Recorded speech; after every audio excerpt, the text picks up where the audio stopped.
Hello everyone, today we're in the Mirage 2000C. It's August 2019 and they've recently changed the Mirage so that the way in which we select and use the weapons has changed.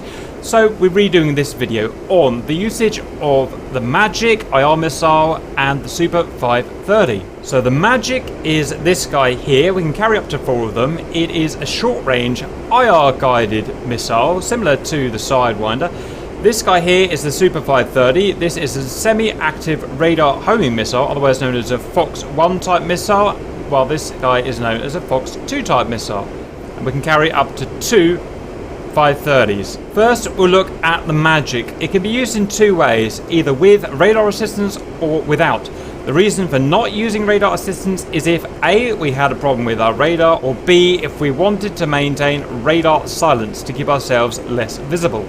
So first we should look at the controls that we're going to be using today, as that's part of the change, and there's quite a few we're going to use. So to fire, we're going to push and hold weapons fire to fire either of the types of missiles.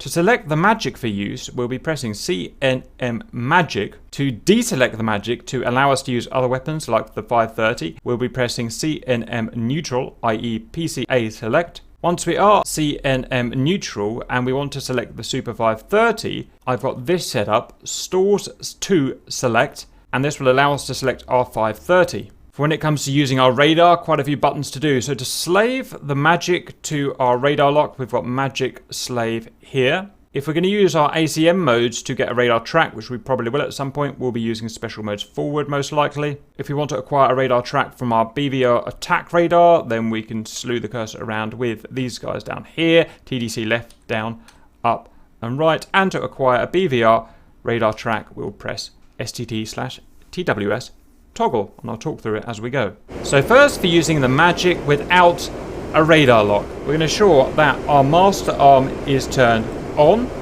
I'm going to quickly check that my radar is turned off for this example, and it is a standby. I'm then going to select the Magic with the button that we looked at earlier. Now I've got the Magic selected. You can see that we now have our Magic selected here. We've got the left Magic and the right Magic available. Depending on where the target is, to the left or right, it will depend whether we have the left or the right Magic to fire. Now the IR sensor on this missile is on a gimbal pivot and it can point in different directions. It's currently locked to our bore sight, which is this cross here, and we'll have to maneuver our aircraft so that a hostile heat source comes near to our bore sight cross here, at which it will gain an IR contrast lock on that aircraft. When that happens, it will uncage itself or unlock itself, and the gimbal sensor on that missile there will then follow the hostile around within gimbal limits. If it gets out of gimbal limits, it will lose the lock and recage or relock to bore sight. Once we have a lock on the hostile, we will see, because we'll have a circle following the hostile and a tone, we'll press and fire, we'll press and hold the trigger to fire the weapon. Just need to find a hostile now. There's one. Okay, maneuver behind him. It's always best to attack from behind if possible for a missile like this to gain the IR track. We move him over our cross, and you can see that we've got the tone and the circles. The first thing is to see what happens if we move out of gimbal limits.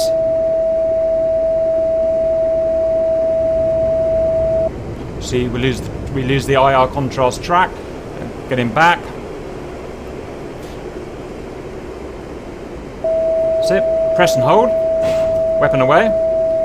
Now the one thing to note is that because we don't have radar assistance, we've got no way of, and you can see it's chosen the left hand one and now selected the right. Because we don't have radar assistance, we don't have any way of ranging. So ranging is purely by the skill of the pilot. In terms of the range of the missile, it's about 2 miles if you're shooting behind a fast moving target, and up to about 8 miles if you're attacking a fast moving frontal target head on. So next we're going to use radar assistance. So the radar is going to go on. Ping. Okay, let's go and find another target. Let's see what we can see. Alright, I see one. I'm going to press special mode forward. I've acquired a bore sight radar track on this hostile now. So we've still got the Magic selected. We haven't deselected it. And what we do have now is extra information. I'm just going to pause that right there. We've got the hostile there in his radar track box. We've got ranging now, so we can see that the hostile is 8.4 miles away on what we think is a cold aspect. We've got our max there, so that's the maximum range of the missile on this aspect. That is the no escape range of the missile there, and that is the minimum range of the missile there. Ideally, we want to have this guy here, the actual range, below the minimum escape range, the no escape range, and above the minimum range before we fire. We've got our ASE circle here and our small lead box here. The way we want to do this is to maneuver our aircraft so that our ASE circle here encompasses the small lead box here, and that will ensure that we get the correct lead required for an optimal shot once we are within range. But we're not quite there yet. We can't fire at the moment because we haven't got the tone. That means the magic isn't getting the contrast lock at the moment that it needs. There are two ways we can do this. One, once we have the track like this, we can move the guy near to the bore site again here to acquire the track the same way as we did last time. In fact, why don't we try and do that?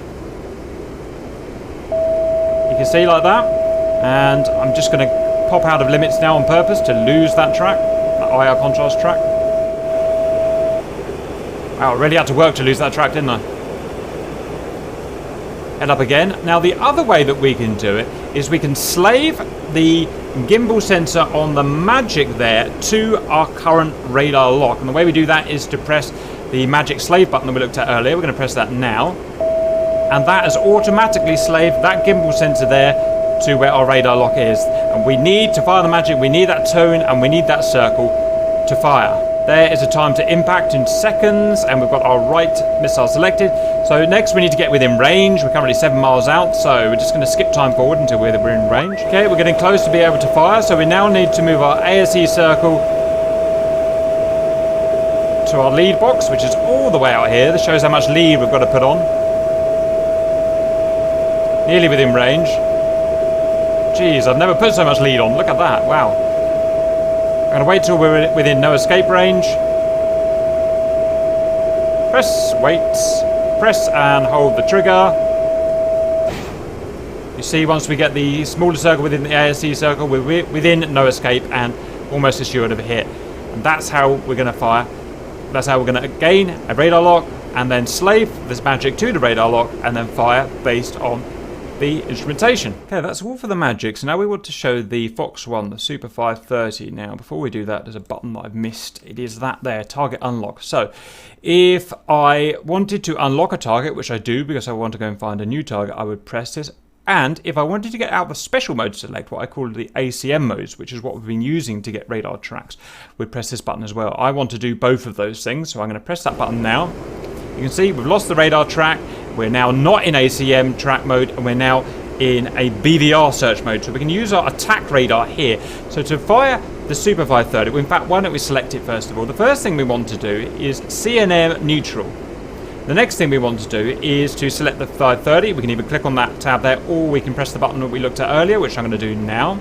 And we've got the 530 selected, as you can see. To use this missile, we need to gain a radar track, either TWS or STT, track while scan, or single target track. We can achieve that by either using the special modes, or the ACM modes as I like to call them, that we'd use to do that track for the Magic, or we can use our BVR attack radar, and we'll probably use both. So first of all, because we've cancelled our special modes, we are now back to BVR mode. We can use our attack radar. We've got a full half-an-hour video on this, so I'm just going to use it. I'm not going to show you how to use it as such. I'm going to head towards some targets. I know there's some out here somewhere. There they are. You can see them as chevrons. Okay. I'm going to move my TDC, and I'm just going to choose that one there. I'm going to press lock. We now have a TWS lock. Out of interest, the Super 530 needs an STT lock rather than a track while scan lock to fire. We currently have a track while scan lock. We can tell that because it says PID, which is the French kind of syntax for that. But we don't have to worry, it will do that automatically. When we press and fire this missile, it'll automatically change to an STT lock. So we can essentially fire in a track while scan lock. I hope that makes sense. Let's quickly look at the symbology, and it's pretty much the same as the Magic while using the radar lock. We've got the radar track box there, we've got the time till impact in seconds there, we've got the right missile, the left missile there, and it will choose the correct left or right based on the current aspect and whatnot of the aircraft here. We've got the 530 selected there, we've got the ASE aiming circle there, we've got the lead box there. Again, to fire, we'll get the ASE circle to encompass the lead box to fire to get optimal lead. We've got our ranging here. He is currently 11 miles from us. That is our R max. That is our no escape or R lethal. That is our R minimum. Ideally, we want to get this guy here below R no escape and above R minimum to fire. This here is our closure rate in knots. So we're currently closing at each other at 127 knots. Okay, so let's unpause and get going again. 10 miles. Always a good idea when you're doing missile fighting like this for long range, zoom in so you can see all of the information really easy. We're now within our max, so we can fire now if we want, but we want to wait until we're in our no escape. Now, I was hoping at this point we would actually lose lock. Now, what you'll find with the Mirage, due to the way that the Mirage radar just is that quite often you lose lock. It's very frustrating if you're used to using more powerful radars like the F-15 and the F-18 or whatnot, and you will lose lock a lot. So I'm going to simulate a loss of lock by undesignating, cancelling the lock as we saw before. And that will usually happen when the target turns cold or turns sideways. It just so happens this is a very big target. It's very hard to lose a lock on such a big target. In this case, I would then go to special mode forward, or whatever my selected ACM mode type would be. I'm going to special mode forward, and we've immediately got the lock back again. Let's try that, but from a slightly more difficult point over here. We've lost lock again. Special modes forward. We've got our bore sight method of tracking of acquisition here. We've got now going to get the hostile within the circle, and we've picked him up again. So I was just explaining that because quite often you guys will go out, you'll pick up the Mirage, you'll go out there and try your BVR acquisition, you'll get the lock, and then you'll find all of a sudden that lock will just disappear. And it's very frustrating if you don't understand why. It's to do with the way the frequencies work with the radar in this aircraft, and this can also happen once you've fired the missile. In fact, it's especially prevalent when you fire the missile. You can lose the lock, and once that happens, the missile will die. If that's the case, reacquire the lock, fire again, or switch to your Mavericks as we look.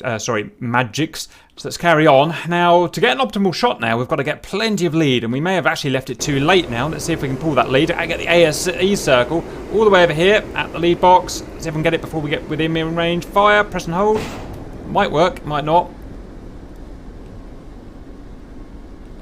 Missiles don't like being fired too close. Pew! We got him. Right, so that did work there. So that showed how we can acquire a radar lock via BVR means, beyond visual range, or within visual range, i.e. ACM, and how we can lose the lock and then reacquire the lock again. Other than that, it's actually a very good missile. It's not particularly long range, but it's a decent, it's quite a hard missile to beat, relatively maneuverable, quite fast. That's all I've got to say on the 530 and the Magic. I hope that helps, and see you later.